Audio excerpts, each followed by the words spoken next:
हम सबके पास दिन में 24 घंटे होते हैं काम करने के लिए और इन 24 घंटों में कौन कितना एफिशिएंसी से काम करता है वो पर्सन टू पर्सन वेरी करता है।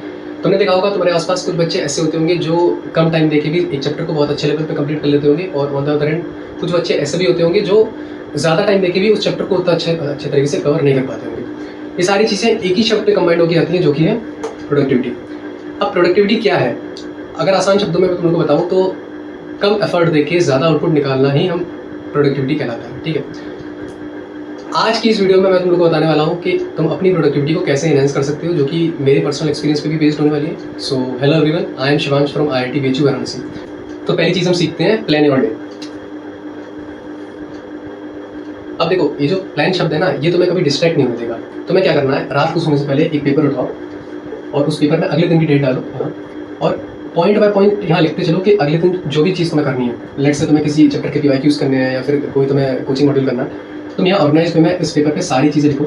अब इससे क्या होगा, जब भी तुम अगले दिन उठोगे और ये पेपर को देखोगे तो तुम्हें ऑलरेडी पता रहेगा कि तुम्हें ये सारी चीज़ें करनी है, रादर देन तुम उठ के रैंडमली कोई भी बुक सॉल्व कर रहे हो, कोई भी चीज़ कर रहे हो रैंडमली, उससे तुम्हारी प्रोडक्टिविटी डिक्रीज ही होगी, इंक्रीज तो कभी नहीं होने वाली। तो ये चीज़ तुम्हें सबसे पहले फर्स्ट ऑफ ऑल ये चीज़ करना है कि अपने दिन को ऐसे प्लान करो जो तुम्हें पता है। ऐसे प्लान नहीं करो जो तुम्हें नहीं पता है, क्योंकि रैंडमली करने से कुछ भी नहीं होगा। अब अगली चीज़ आती है identify your peak focus hours. इससे मैं क्या कहना चाह रहा हूँ कि देखो, हर बच्चे का अलग अलग फोकस आवर्स होता है। किसी का सुबह पढ़ने में मन लगता है, किसी का रात को पढ़ने में मन लगता है। वो कंडीशन टू कंडीशन वेरी कर सकता है। जो भी, जैसे किसी के घर में ज़्यादा शांति सुबह होगी तो वो सुबह ज़्यादा अच्छे से फोकस कर सकता है, किसी के में रात को शांति होगी तो वो रात को ज़्यादा अच्छे से फोकस कर सकता है। तो किसी के कहने पर अपने फोकस आवर्स को एडजस्ट मत करो। पहले तुम अपने आप में आइडेंटिफाई करो कि तुम्हें किस टाइम पे तुम सबसे ज़्यादा प्रोडक्टिव होते हो, किस टाइम पे तुम मैक्सिमम फोकस आवर्स के साथ एक लंबी सेटिंग कर सकते हो, लेट से 2 घंटे की, 3 घंटे की। तो ये चीज़ तुम्हें आइडेंटिफाई करना है और उसी टाइम में तुम्हें ज़्यादा से ज़्यादा इनपुट देना है किसी भी सब्जेक्ट में। लेट से तुम्हारा कोई भी सब्जेक्ट वीक है, फॉर एग्जाम्पल तुम्हारी मैथ्स बहुत ज़्यादा वीक है, तो मैं कहूँगा कि जो टाइम तुम्हारा ज़्यादा प्रोडक्टिव हो, जैसे तुम सुबह बहुत ज़्यादा अच्छे से फोकस कर सकते हो, तो तुम मैथ्स को, मैथमेटिक्स को सबसे ज़्यादा टाइम सुबह दो।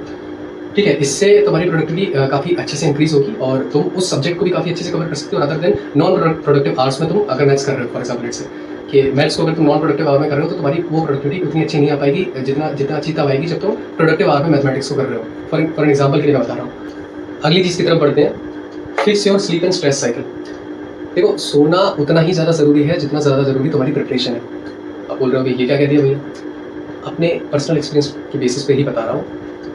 अगर तुम्हारा स्लीप शेड्यूल उतना अच्छा नहीं है तो तुम्हारी प्रोडक्टिविटी एक टाइम पे आने के बाद बहुत ज़्यादा गिर जाएगी। सोना मिनिमम मैं कहूँगा कि तुम्हें 6 से 7 घंटे की नींद देना ज़रूरी है। ठीक है, कुछ बच्चे ऐसा करते हैं कि एक दिन पूरा 16 20 घंटे पढ़ लेंगे और फिर उसके अगले दिन सोएंगे, या फिर 3 से 4 घंटे सोएंगे, बाकी दिन पढ़ेंगे। ठीक है, और फिर कहेंगे कि मॉक में नंबर नहीं आ रहे हैं, टेस्ट स्कोर इंप्रूव नहीं हो रहा है, प्रोडक्टिविटी नहीं आ रही। भाई कैसे प्रोडक्टिविटी कैसे आएगी, तुम खुद बताओ। सोने को अगर तुम जितना इग्नोर करोगे उतना तुम्हारी प्रोडक्टिविटी घटती चली जाएगी। इसलिए मैं कहूँगा कि सोने को बिल्कुल भी इग्नोर मत करना, प्रॉपर स्लीप लो। प्रॉपर स्लीप से क्या होगा, तुम फ्रेश फील करोगे, तुम्हारा ब्लड सर्कुलेशन अच्छा होगा और अल्टीमेटली तुम्हारा फोकस पैन है ना पढ़ाई में, वो बढ़ेगा।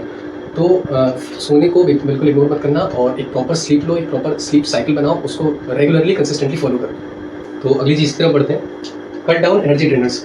देखो, हमारे आसपास हमेशा कुछ ना कुछ ऐसे एलिमेंट्स, एक्टिविटीज़ या टॉक्सिक पीपल रहते हैं जिनका काम होता है हमें डिमोटिवेट करना। मेरी सलाह मानो तो उनसे जितना ज़्यादा दूर हो सके उतना ज़्यादा दूर रहने की कोशिश करो। एक्टिविटीज़ लाइक, अगर तुम्हारी लाइफस्टाइल ऐसी है कि तुम्हें 2 घंटा नेटफ्लिक्स देखना है, तुम्हें वीडियो गेम्स खेलने हैं, तो कभी कभी तो चलो ये चीज़ें चल सकती हैं, लेकिन लॉन्ग टर्म में आगे जाके ये चीज़ हमेशा तुम्हें नुकसान ही पहुँचाने वाली है। ये चीज़ तुम्हारी एनर्जी ही वेस्ट करेगी। तो मैं ये एडवाइस करूँगा कि कुछ ऐसी हॉबीज़ फॉलो करो जो लेस टाइम कंज्यूमिंग हो, जो तुम्हें भी बेनिफिट करें। ठीक है, तुम्हारा कम से कम टाइम वेस्ट करें और ये जो तुम्हारी प्रोडक्टिविटी है इसको बढ़ाने में तुम्हारी हेल्प कर सकें। तो लास्ट पॉइंट की तरफ हम चलते हैं, जो है सेट रियलिस्टिक गोल्स। देखो, गोल्स का रियलिस्टिक होना बहुत ज़रूरी है। लेट से तुमने कोई भी गोल बनाया अपने दिन का और तुमने उसमें लिख दिया कि मुझे 1000 क्वेश्चन सॉल्व करने हैं, तो वो 1000 क्वेश्चंस ऑब्वियसली है कि तुम कंप्लीट नहीं कर पाओगे।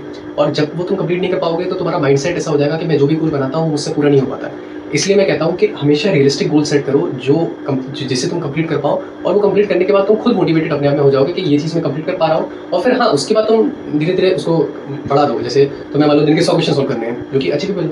दिन के तुम 100 क्वेश्चन जब सॉल्व करने लगो उसके बाद तुम उसको 105 110 कर सकते हो। ठीक है, जो कि तुम्हें खुद एक पॉजिटिव एनर्जी देगा कि ये चीज़ मैं कर पा रहा हूँ और इसको मैं धीरे धीरे इंप्रूव कर दूँगा।